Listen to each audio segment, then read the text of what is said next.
In this morning's Fox 41 Business Insider, we're talking the latest and most relevant business news impacting life in Southern Colorado. With us right now, Dirk Hobbs, executive publisher of the Colorado Business Forum and Digest. Good morning. Good morning. You know him, you love him. There he is. Yes, good morning. So today we're talking about Colorado's new AI Consumer Protection Law, known as SB 24205, right? Officially. Officially, yes. So what this means now for Coloradans, why does this law matter?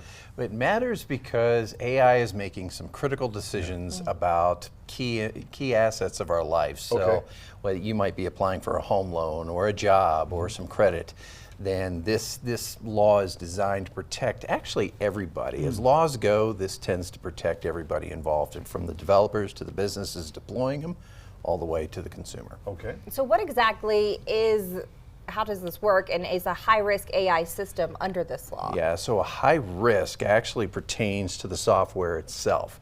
This is where an applicant is going through the process and they're making a decision that could actually do harm in the acceptance or rejection of that application. So think about going for a student loan or applying for essential services, government subsidies, anything like that where it could do you harm. That's where the high risk component factors in. Okay, so with that being said now, what responsibilities do AI developers and businesses have? A lot of talk about this. Who's responsible? A lot of talk. Yeah, so the developers have a piece, a stake in the game, where they actually have to really test their software very robustly.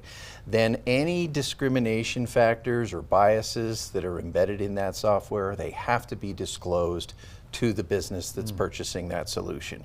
So that's the onus on the developers. The businesses themselves, they have to convey to the consumer that they are interacting with an AI interface, okay? Has to be disclosed. Wherever that decision train is being made and the consumer is affected by that AI interaction, they have to disclose that. Secondly, they have to be willing to make any fixes to the data that is entered by the participant, okay? And thirdly, they have to be able to remedy an application by allowing human interaction, or human review.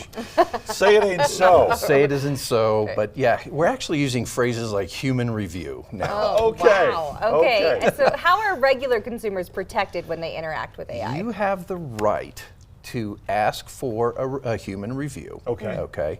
You have the right to fix any data that was put into the system and it's incorrect. So you may have put in 100,000 and the system may have indiscriminately just reduced it to 10,000, or it might have created a bias around a zip code or a combination of data that's gone into there. So you have a right to ask about the AI interface and then make any corrections and then ask for that human interface. Because AI isn't always correct. It's not. That's correct. No, it's not. Okay. Yeah, I mean, it's designed by humans, so it's going to be flawed. And this is going to take a while, but it goes into effect in June. And so the businesses have a little time to adopt it, but it needs to be done. And ask for a human review. Ask for human beings. It's like when I call a business, you get those recordings. Say, I want to talk to a human.